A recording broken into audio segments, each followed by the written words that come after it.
Howdy folks, hope you're doing staying safe. I'm going to first off apologize. That's the Canuck in me. I have been sick all week, so my voice may sound a bit off right now. So let's talk about the sub review, because I did a whole sub month in July of 2023. So with these nerfs on patch 13.1 and 13.2, it's time to review all 14 subs. And I see there's one from Indonesia coming out. Can't wait to get that sub in the Russian line.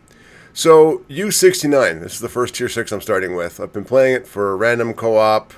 And there's no operation battles anymore, but I'll get to that in a minute. And we'll talk about asymmetrical a bit later, because it's going to be relevant, those two snares, but I'll get to that. Overall, I'm a very aggressive player. You'll see that later on once I go through some of the skills and whatnot. I'm not going through the actual stats of the submarine anymore, like arming, torpedoes, etc. That hasn't really changed.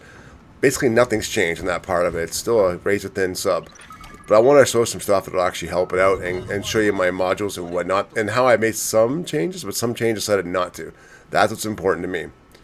So the first off, my 4 modules, for me, I always take main armament modification 1. I do that always for Warships, and I take engine protection because if you look at damage -5 and the battery reserve unit, it gives you an extra 20% on a 30-second consumable, and it costs money. So I'm like, nah, for lower tier sub, I wouldn't take it personally. If you need an extra couple seconds, you're probably going to die anyway. Now, I do take dive capacity.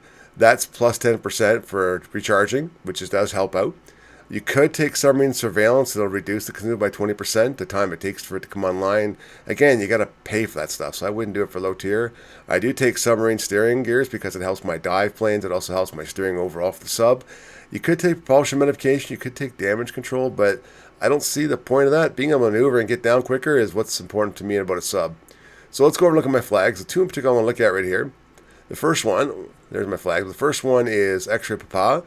I take this because of dive capacity, an extra 5%, and I take Sierra Bravo because the consumables for hydro and submarine surveillance. They actually help you out. And submarine surveillance is actually the one on top there, on the Y key right there. That'll actually help you out. Now, you got standard repair, hydrophone, which I don't think is any relevant anymore. Lasts 1 second. You see a ship for 6 seconds. Submarine surveillance, very important to me. It lasts 60 seconds. And you got your reserve battery unit.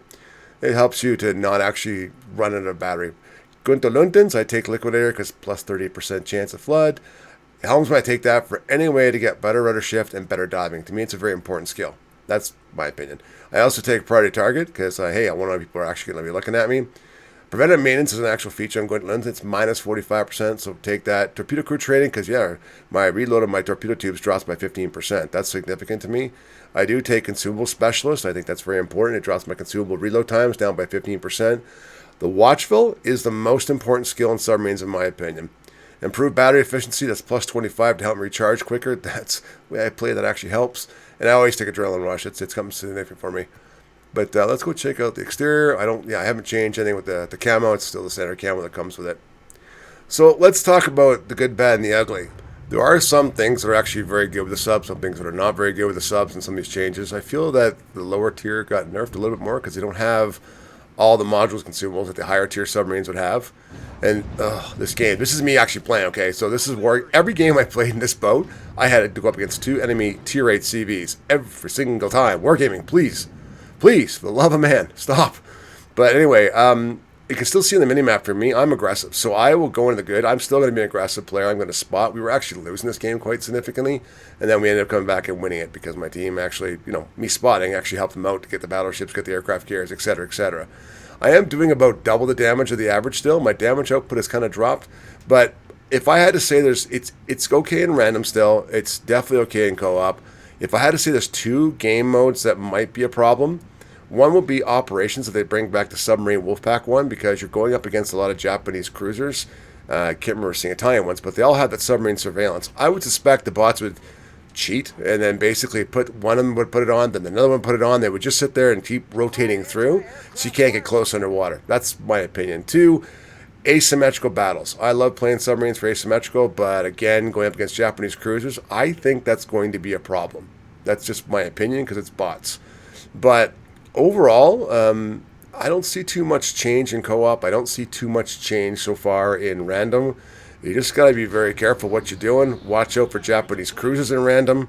and of course in co-op as well, because they do have the submarine surveillance, same with Italian cruisers. That's about the biggest change, and it is pretty ranged. Now, like you saw in my last video, the pain is real. If you get spotted, ships now have extended range, some double what they used to have, being able to do airdrops. You will get dropped.